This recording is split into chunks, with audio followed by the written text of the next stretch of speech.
सिर्फ इतनी बात कहना चाहता हूँ कि मैंने हिंदुस्तान का जो थोड़ा बहुत इतिहास पढ़ा है क्या बता रहे और अपने बचपन में जो देखा है, उसमें हिंदुस्तान की आम जनता ने मिलजुल के रहना सीखा था।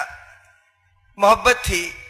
मेरे उस्ताद थे, मेरे टीचर थे मौलवी अहमद बख्श, सरकारी मास्टर थे।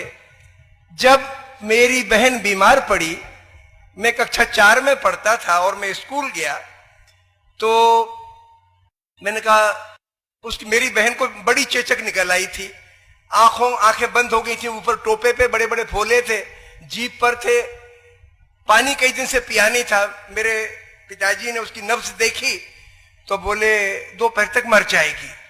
तो मैं स्कूल गया तो हमने कहा मास्टर साहब आज मेरी बहन मर जाएगी दोपहर तक। बोले क्या हुआ उसको? हमने कहा उसको बड़ी चेचक निकली, कई दिन से खाया पिया नहीं है, उसने आंखें भी नहीं खोली है।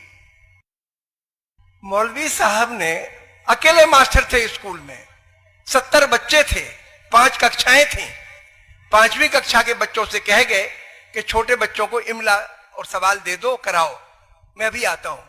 मेरे घर उसके पहले कभी नहीं आए थे।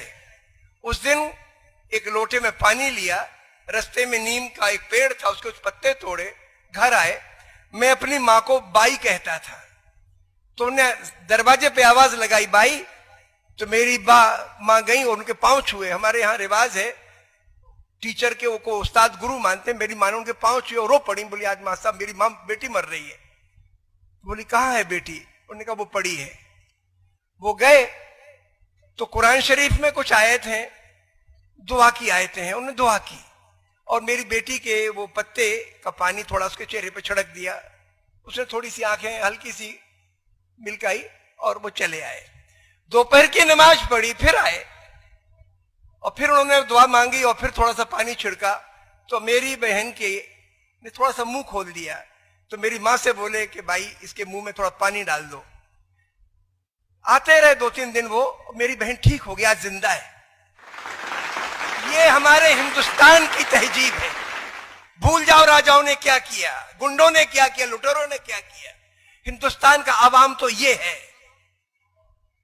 70-80% हिंदुस्तान के मेहनत करने वाले मजदूर, कारीगर और किसान, मैं इनके बारे में कहता हूं, ये देश का नहीं खाते, चाहे किसी मजहब के हों, देश को खिलाते हैं। अगर हमारे अंदर उनके दर्द का एहसास हो जाए तो हम इंसान बन जाए। सारे के सारे धर्मों को मैंने 3-4 बातें सीखी और कोई फर्क नहीं है। बुनियादी बात, आपको